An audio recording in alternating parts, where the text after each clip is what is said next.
Hey everybody, welcome back to the channel.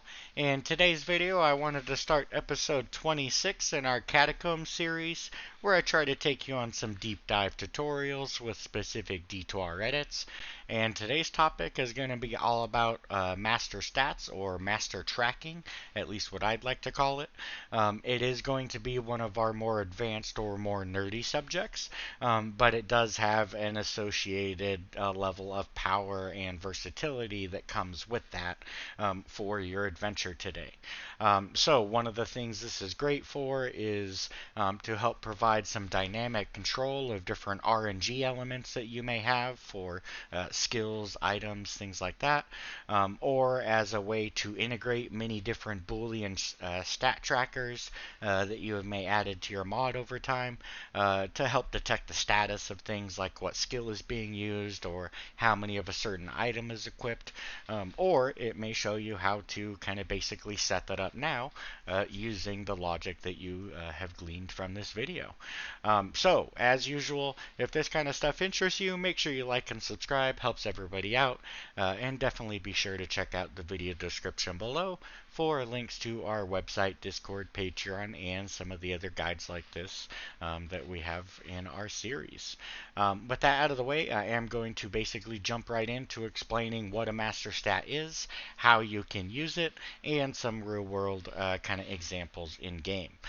So to start off, let's go ahead and jump to kind of a document I created just as a little preamble, just to help provide some visualization for all of this. So we're going to be talking about using a master stat in two different ways. There's, again, almost countless ways you can use this, depending on how you want to mix and match your logic here. But the two main types I'll be talking about are ways to control different elements of the stat for RNG purposes, to retrieve values, and to act upon it and other skills to produce unique results, or as a Boolean stat tracker that you can use to integrate the functionality of multiple existing stats or multiple future stats into one global entity that can also be expanded upon further with other tracking abilities depending on essentially what digits you'd like to use. And this will all make sense here in a minute, but I promise this is one of the more powerful abilities you'll have at your disposal. So don't let the math below start to scare you. I promise it's actually a lot simpler than it looks. But to help make sense of how we're going to use this stat, essentially you just need to understand that it is a stat that we're adding into the game. And so what that means is that we need to look in item stat cost.txt. So what I've done is there's three new files added to this mod for this video demonstration. It's going to be item.stat.cost.txt and skills and skilldesc.txt. Those are all we'll need. Obviously, again, how you're using it, add what you need, but it'll all become pretty relevant here shortly. In item.stat.cost.txt, I've went ahead and added that stat already just for time purposes, and again, I'm very creative, so I'm just calling it master stat. As far as for the values I'm using, what I'm going to do now is redirect you a little bit to our supercalc while showing you and advertising some of the ways that you can help yourself while modding. So if you go to our website, d2rmodding.com, and you head over to our mod tools section, you can head to the D2R optimized data guide, which is a work in progress kind of upgrade from the official data guide provided by Blizzard for kind of usability, readability purposes, things like that. So go ahead and head to the link there and you should see something like this, with, again, just a little easier to read and navigate with the side menus and all that kind of fun stuff. And what we want to do is head to the very bottom of this side menu to the modders info section. This is a new section I created created just to help list a lot of the new file types, programs, common folders and files you might need to edit, etc.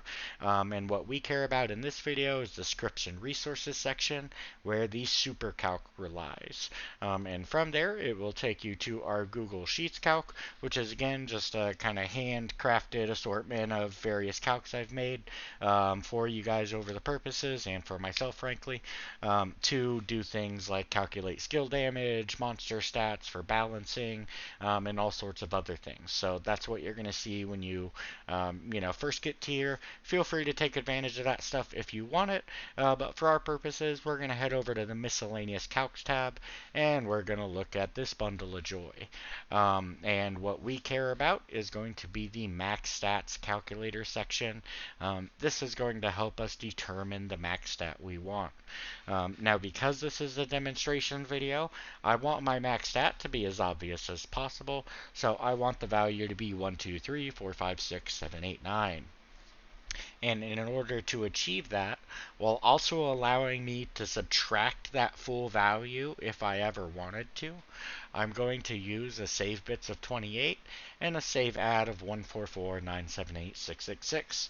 Again, this will make sure that A, that my max stat is what I want it, but B, that if I ever need to subtract that full stat because I want to remove it as part of a skill or an item or something like that, a cube recipe, that again, I have that ability.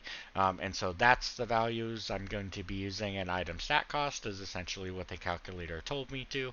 And then I'm giving it 1 extra bits for send bits because I think it's a safe practice in my opinion.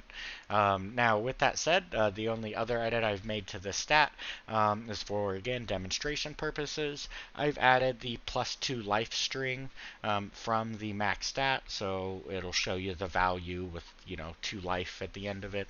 And then I've told it to display in the advanced display menu of character stats, just so we have a way to view our master stat. Now, once more, this is not adjusting my actual life. It is only this string for life. But we can, again, just have a quick, lazy way to see what the master stat function is. Now, with that kind of understood, let's go to explain what the master stat is doing and why I've been rambling about it for the last 5 minutes. Because we're using this to kind of track things, I don't want to get too deep into the woods because it's going to depend on a lot on your mod and what you're trying to track.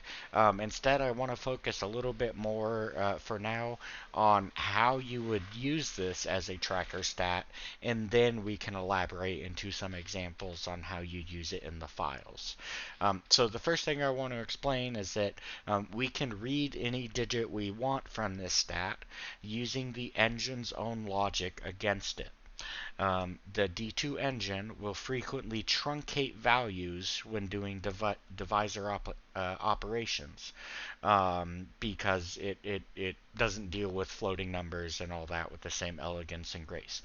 This isn't always true. There are some ways you can get proper remainders and all that, but for demo purposes, anytime there is a decimal, that decimal is ignored and that value has been truncated to whatever was before the decimal.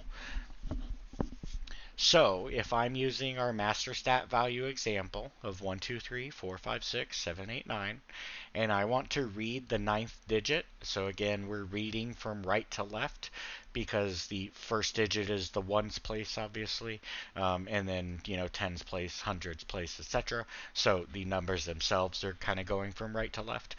So that's how I will be thinking about it and talking about it, but you can feel free to think about it or phrase it however you'd like for your own mental model. But anyways, to read the 9th digit, which would end up being this one, 9 from the start, I already know, because I'm setting the master stat, that it should be a 1. But again, depending on how you're using this master stat, you may not know what this value is. You just know that you need to read whatever is in this digit place. So to do that, it is fairly simple. We're just going to read the current master stat that I've set, and we'll set it in the files here in a second, but we're going to read that master stat.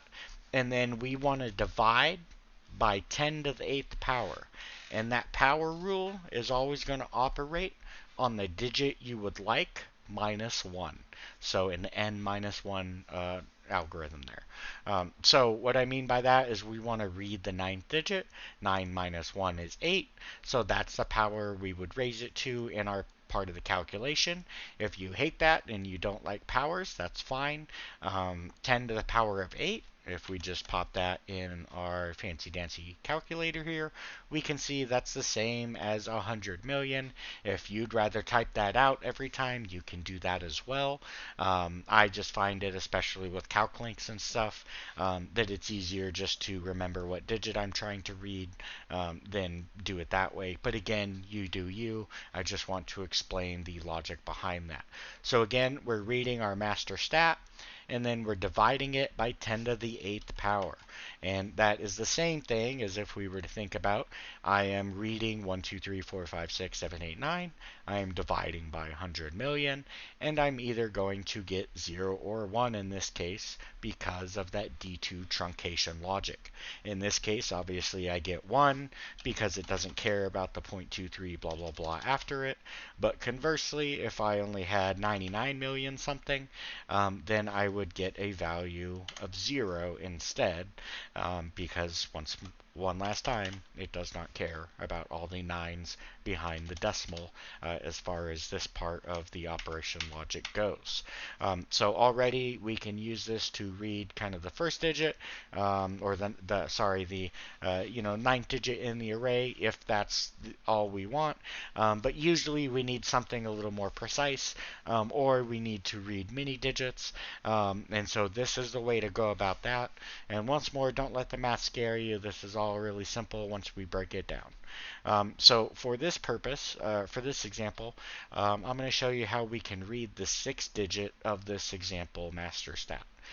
So again, we as humans, since we set this master stat ahead of time, we know that the correct result of that should be 4, because that is what is 6 digits over. But as far as the calculation goes, how do we determine that? So we're going to use that n minus logic again. 6 minus 1 is 5. So we need to take our master stat and divide it by 10 to the 5th power. And that is going to give us, 1, 2, 3 divided by 100,000 equals 1, 2, 3, 4. It ignores the decimals, so that is our final result as far as the game is concerned.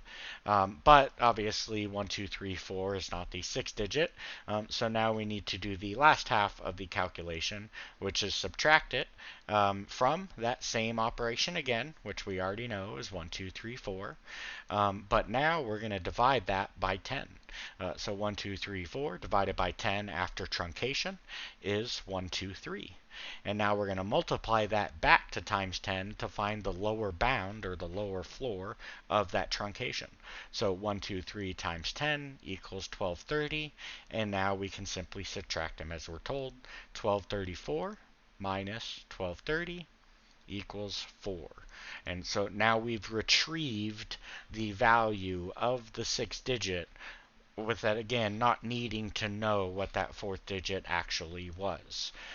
So already, for some of you who may be more familiar with this, you can start seeing how we can start taking advantage of this to parse different places, to use these as different RNG manipulators, or to concatenate them together to create new variables that are kind of self-RNG driven.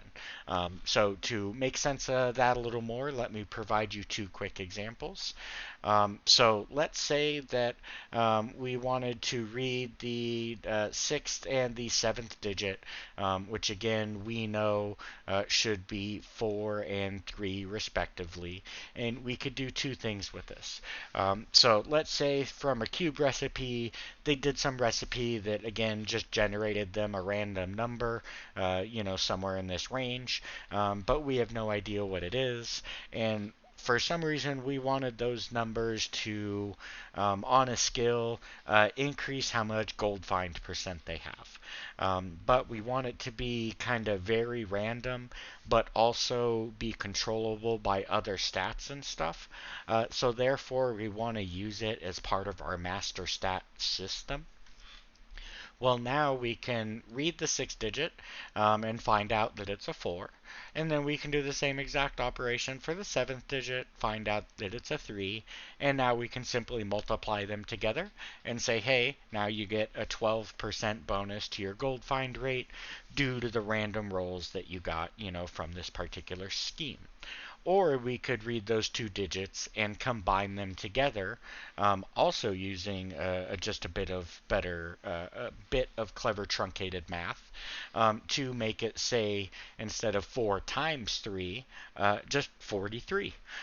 So we could use that as part of the RNG, and so now you get 43 gold find instead of the 12. And then obviously you could sky's the limit on how far you want to take that down the road. Maybe now you take that 43 and you divide it by the third digit in the number, so that you can get a baseline, and that third digit is controlled by what skill is currently active at the time. So that helps modulate your RNG further. There's all sorts of ways you can go about this, and then obviously this applies to the tracker type system as well. Just frankly a little simpler if you're using it for only a dynamic tracker, because usually you're only caring about is that skill on or off, or do they have this item already or not. So you're already kind of in this Boolean status. But I know all this math and all this talk of Boolean and floors and truncation and whatnot might be a little confusing. So let's hop into the text files. Let's make sense of just kind of how these stats are used, how you can start taking advantage of them in a more real world sense. So for that, I'm going to take over to skills.txt, and I'm just going to use an easy to demonstrate skill such as multiple shot, and we're going to show you not only how you can set this up, but I'm also going to show you a few modding tips, and a few basically things to avoid that Blizzard would lead you into the trap of doing yourself if you hadn't watched this video. So anyways, the first thing we want to do again for this example is that I want to give this stat, this master stat, to the player while while they have multiple shot. Now I'm going to do this as a passive state because I don't want to set up a whole active state system and drag the video on even longer. But 1 second, sorry. Sorry about that. But I'm going to add it as a passive, and that just means that when the Amazon has put points into the skill, they're going to have access to this passive state. But as a modding tip, and because I'm lazy, I want to show you how you can basically use other states without creating a new state each time, which can be especially useful if you're running into state limits, or again, you just simply don't want to create a new state because you don't need one, as states are really only needed if you're trying to apply custom overlays, visual overlays, or they need special stop functions or something like that. Any other time, you're essentially just trying to track a special status of something, such as a skill. And so if you're able to reuse an existing state, it just can help you avoid excess state usage and things like that. So I'm going to pick something that, at least for argument's sake and my mod, the Amazon is never going to have, and let's say in my mod they never have access to the increased stamina skill that gives them that increased stamina state. And so for the Amazon, this would be something safe to reuse for it without giving it its own new special state, because I don't need a custom overlay applied to this. This is just to apply hidden stats, and I don't have to worry about conflicting because there shouldn't ever be a time where both skills are trying to use this state, because again, the Amazon should never have access to the increased stamina passive in my mod for demonstration purposes. So once we've done that, there's your modding tip number one. We're kind of reusing an existing state. We want to tell it what stat that state is supposed to benefit. And for that, we're going to give it our super creatively named masterstat. So that's going to be what I type in for there. And then again, once more, for demonstration purposes, I want to use 1, 2, 3, 4, 5, 6, 7, 8, 9 as just kind of the number that we're using, for all these examples to, help just make sense of the math. So that's the stat I'm going to set for that. Now, if I were to hop in game with all that rambling out of the way, I'm going to go ahead and reload the files. And now that when we go in game, we should see that if I go to the advanced stats, we can see that indeed I do have my master stat being added. Once more, it's just 2 life as a string for demo purposes. I'm not actually getting 100 million life. What a shame. But now that we can see that we're getting the stat, let's talk about how we can use some of those calculations to start taking advantage of this, start processing it, start doing kind of what we want. So to do that, I'm going to go ahead and hop over to skilldesc.txt, and I'm going to show you modding tip number 2, as well as a blizzard you really shouldn't have number 1. And so that is going to be when you're editing your skilldesc.txt, I strongly recommend that you do not do what Blizzard has done and put in the formula directly for the Skilldesc entry. So str skill 9 is the string for how many arrows it shoots.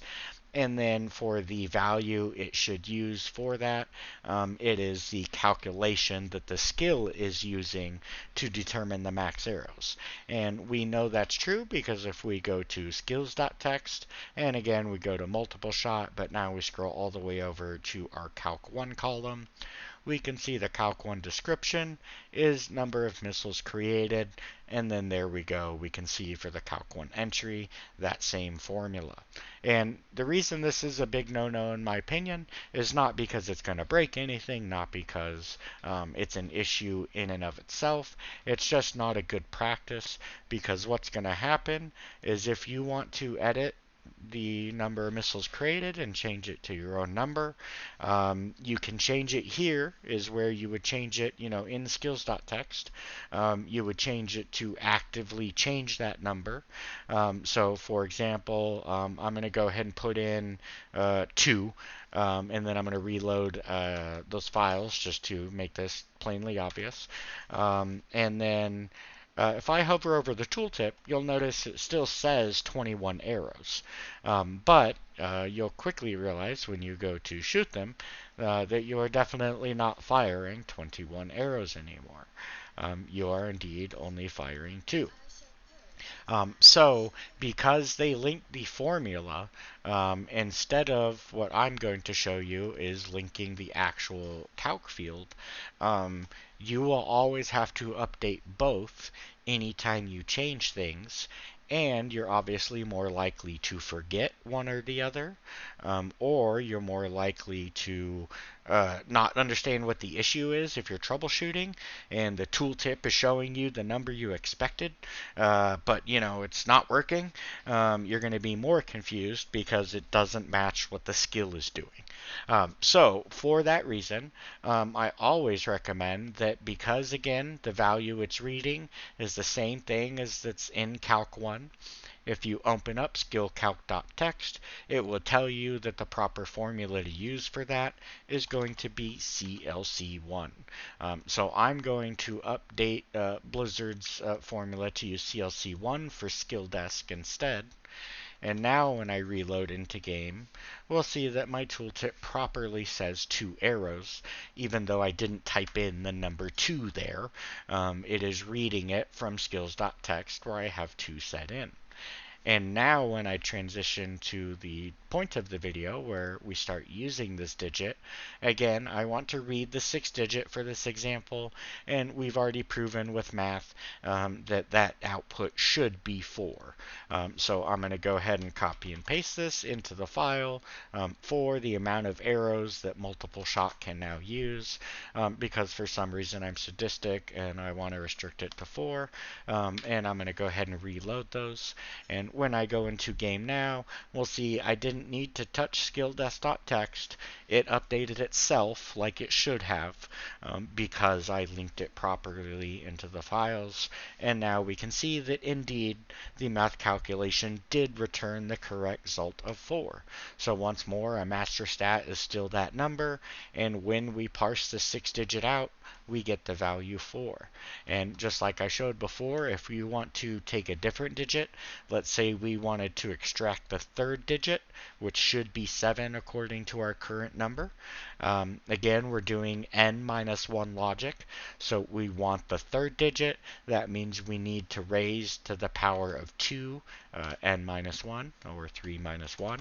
So I'm going to go ahead and swap that out for the calc 1 instead. And then once more, I'm just going to go ahead and go back to the main menu so I can reload real quick. And then we're going to go ahead and hop back, and now we can see, again, we see the number 7 just like we expected, because now we're reading that 3rd digit.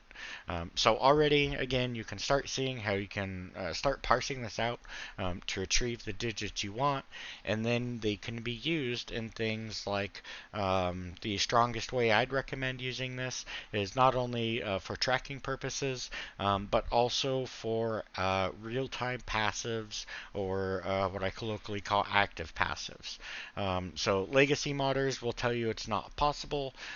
They just frankly have never used it and don't know the magic that you're about to learn. Is that by using things like these tracker stats, you can have skills that only adjust certain place values.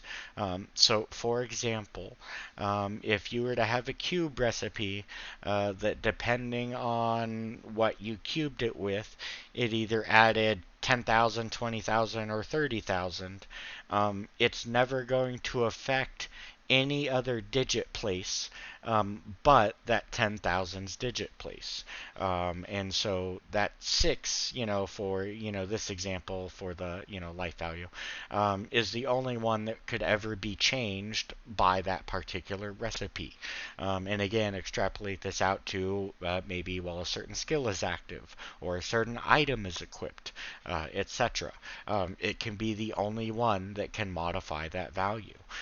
So you can start using that based on your own decode logic to have them all interact with each other, all while using the same skill, and all being fully decodable by you so that you can process them however you feel like. Now, you put that on, let's say, a passive skill, and you attach that passive skill to a weapon. This part is important. Passive skills will behave basically however they're called upon. Now, normally, a passive skill, if you apply it via character stats or something directly, is going to be called upon when that character is created or when that character is reevaluated. So what I mean by that is when you first join a game, that passive will not be active because it hasn't need to create the character and it hasn't need to evaluate the character yet. It's only needed to basically read the existing save file. But as soon as you do something like weapon swap, or you pick up an item, or you move things around in your inventory, it has to reevaluate your character to find out what has changed, update the different tables with the new information, etc. And then all of a sudden your passive will start to work again. But it's now cached, and that means if let's say you had that relying on something that changes constantly, like let's say whether a skill is active or not. That skill could be coming on and off, every couple seconds or whatever. That is not going to update in real time normally. That is going to cache based on whenever you last hit the weapon swap key or whenever you last picked up the item, whatever status it happened to be at that time. So, the big secret is, as simple as it is, simply attaching skills and passives to a weapon or other inventory slot equipment slots, inventory visual equipment slots. And what I mean by that is, weapon, shield, torso, helm. Those will affect the visual of your character, whereas your belt, boots, rings, etc. do not. So they do not have the same priority access in the code as your inventory visuals do. And as I mentioned at the start, passives are kind of like water. They take on the shape of what they're attached to. And so if you attach them to something that needs kind of real-time logic processing on the game code side of things, then your passive also gains real-time logic processing. So we now attach a passive skill that controls our master stat that we can parse however we'd like with however many different skills we'd like. And you can start to see how I was able to create the softcode mapping system where one master stat was able to control the result of 35 different outcomes, all using real-time passive logic that didn't need to didn't need to rely on any code edits and could avoid all the messy nature or potential difficulty that can come with that. And this is the same way you can utilize things like the charm weight system. Charm weight system we made popular and remodded with the soft-coded method because all these things are operating real time based on tracking stats that have global implications that again you can manipulate from several different places because as I mentioned, if you're trying to manipulate the second digit, that's the same thing as subtracting 10 or adding 20 or 30 or 40, as long as you don't use the ones digit or the hundreds digit in your calculation for what you're updating, then it only reads that. And to give one more kind of elaboration on an example of the numbers and the values are all dependent on how you want to use it. They don't have to be for simple booleans or for simple kind of RNG determining and weird esoteric systems like that. You can also use them as kind of hybrids of the two, depending on how you want to use those numbers. So instead of using a value of 1, 2, 3, 4, 5, 6, 7, 8, 9 as our max stat, let's say our real max stat is 999,999,999. And what I want to do with this is I want to read essentially just one single digit place for this example. So everything I talk about below and you'll see below is just going to be us reading a single digit to find out kind of what is going on with the player right now. So how I want to assign the logic on this skill is that when they cast enchant, I'm going to set up a stat. So just like we did for multiple shot, where we set up hey, I want you to add master stat and I want you to set it to this value. I want you to imagine that you went to enchant and you did the same thing. You said, hey, I want to give it the master stat, but I want to increase the value by 1. So we always assign the value 1 to enchant. And now we do the same thing for battle orders, but we assign the value 3 for battle orders instead. And then we do the same thing for berserk. Again, I'm just giving kind of 3 random skills, no real favoritisms here. Then we give the value 5 to berserk. And now what that has done is we've kind of turned this into a pseudo bit shift, calculator placement.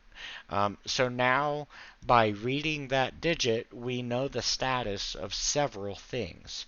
Obviously, if we read the value 1, 3, or 5, we know that they currently have one of these skills active because that's the value we read. Because again, as soon as that skill becomes inactive with those aura states, then it removes that one it just added. And so the value would be 0. And so you would know that in your calculation also. But anyways, so if we read the value 1, 3, or 5, we know exactly which skill we have currently active. If we read the value 4, though, for example, then we know that 3 plus 1 equals 4. So they must be using skill 1 and skill 2. And there's no other way that these three numbers can add up to 4. So we know it can't possibly be some other combination either. Conversely, we can extrapolate that out, and now we know that if we see the value 6, that they actually have skill 1 and skill 3 currently active. If we see 8, then we know that they have 2 and 3 active. And then if we see the value 9 in that last digit place, then we know that they have all 3 of those skills currently active just by reading this digit place. And then once more, depending on your mod, this is where the magic starts to come in on how you want to deal with this kind of stuff. If you want them to get some special bonus because they're using all 3 skills, if you want them to be restricted because they're using too much power and that's not allowed, and you want to restrict that, you can start doing that kind of stuff, and you can know in real time exactly what skills they're using.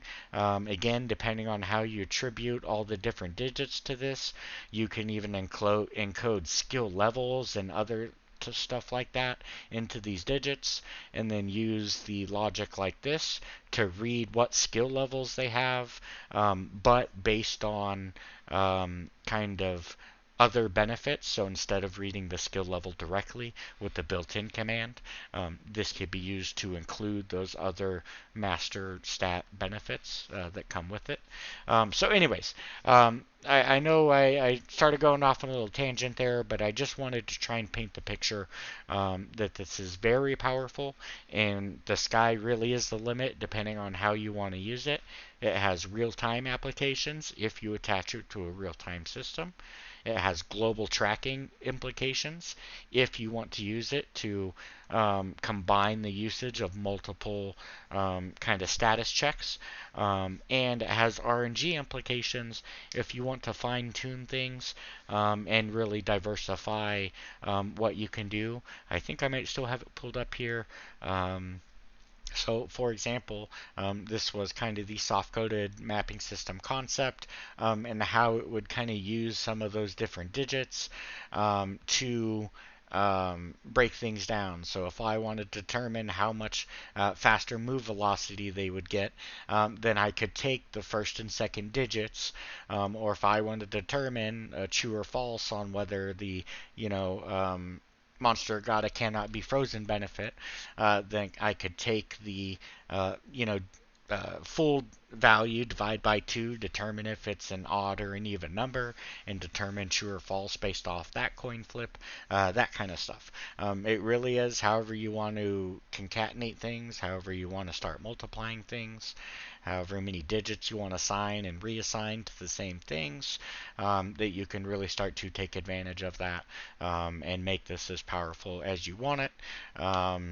And again, I don't think the logic behind it gets too complicated once you understand just how you're taking advantage of truncation and everything to really fine tune it.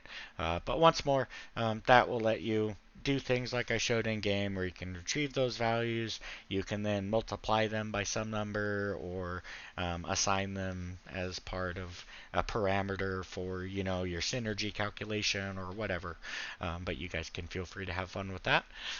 So yeah, I hope you enjoyed this especially nerdy topic and another trip down the Catacombs lane.